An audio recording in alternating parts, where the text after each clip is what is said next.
The year was 2003, and at the time I had decided that I was gonna make a living with my guitar, and I really wanted to be a session player. The process was always the same.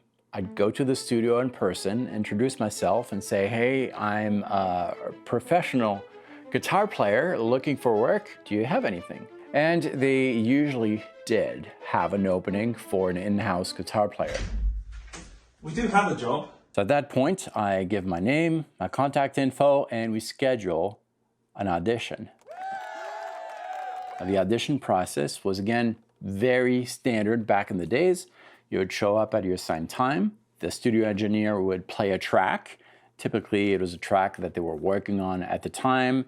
And most of the time, it was a fairly easy pop song. No weird modulation, no weird scales. Typically, the pentatonic scale would work.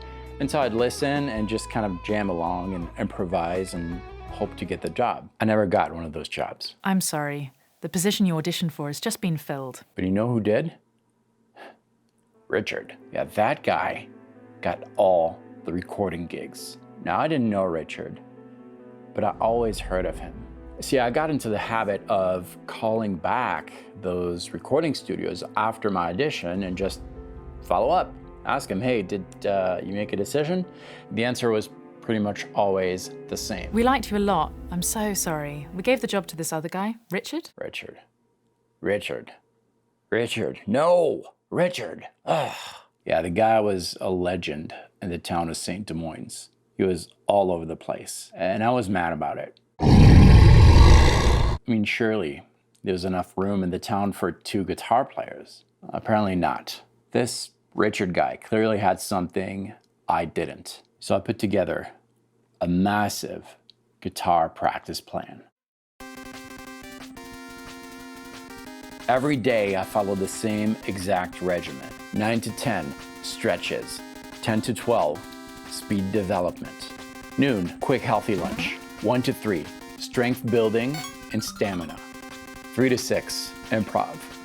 6 to 6:05, theory.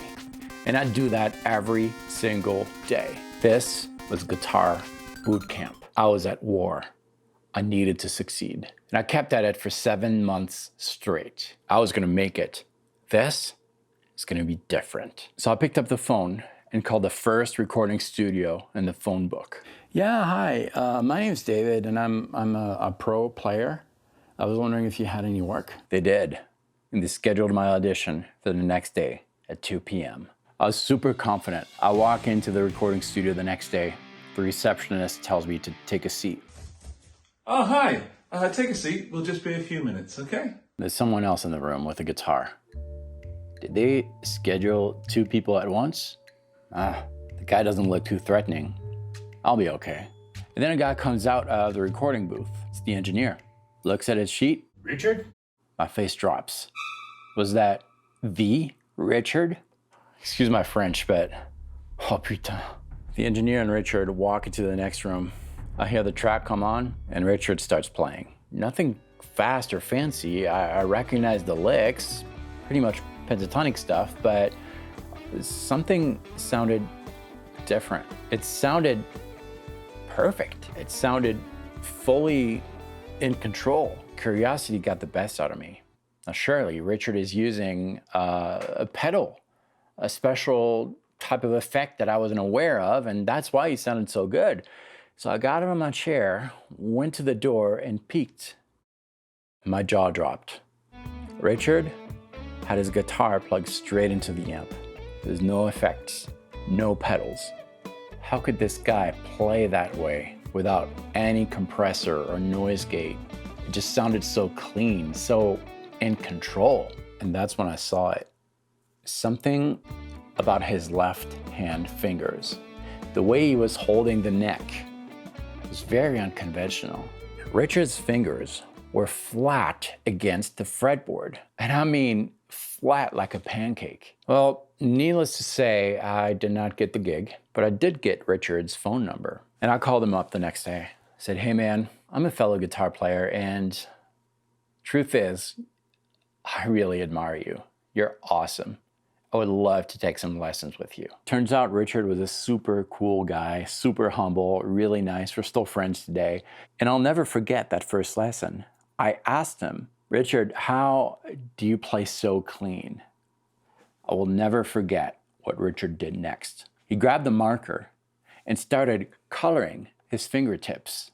And then he said, this is my contact zone with the strings. Anything below or above that contact zone acts as a muting device.